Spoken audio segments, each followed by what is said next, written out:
Good morning, Tulip family. Today is January the 15th, 2022. Over the past couple of days, I have met with the elders and been in contact with several of the nurses that are part of our church family. We've been talking about the rising number of COVID cases in our community and what our response should be. Most of you are personally aware of the effects of COVID and other viruses, as we hear daily from folks who have tested positive or are battling flu and cold symptoms. So we thought we'd address how we're going to deal with this as a congregation. First, the elders and I want to recognize the heroic efforts that are being taken by those that are in the healthcare field. We're grateful for your commitment to caring for those who need medical attention beyond what is able to be given at home. Your compassion for them and your compassion for their families is certainly worthy of our thanks, and we offer that as well as our prayers. I'm certain that many of you are exhausted, and you may be questioning your ability to continue. Please know that, again, we are lifting you in our prayers regularly, and that we need you. Please do not grow weary in doing what is right. Secondly, to all Tulipites, we want you to know that it is our intent to continue to provide you with spiritual strength through this time.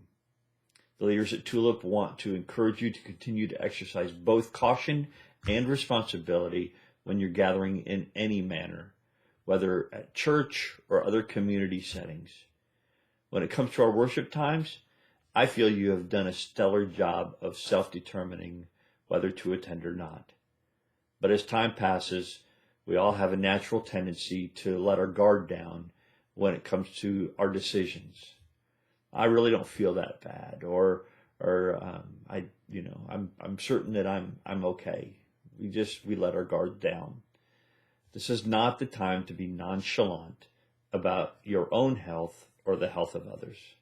So for that reason, we are re-emphasizing the need for self-monitoring. We're going to continue to meet on Sunday mornings, but we ask that you take the following requests from the elders very seriously in the coming weeks. We want you to be very aware of symptoms that accompany illnesses. If you don't feel quite right, please stay home and join us online. Joining us online for worship is a great way to get a spiritual charge for the week. And to be honest, it is the safest option in avoiding the spread of COVID. We will continue to put our Sunday morning service live on YouTube, and then it will be posted as soon as it's finished. Also, we want to make sure that you use the available hand sanitizer. We will have bottles stationed in several locations. Again, we've become a little bit lax in that, so we've made sure that that hand sanitizer is available once again. Also, while interaction with others contributes to our spiritual health, we need you to make attempts to limit your close contact with multiple people. So for that reason, we're asking you to return to a more distanced type of seating. We haven't removed any chairs, but that gives you room to space yourself out between family groups in the sanctuary. Again, this is our recommendation to you. And when it comes to wearing masks, we want to remind you that masks are as much for the other person as they are for you. The healthcare professionals in our own church family strongly recommend that you wear a mask.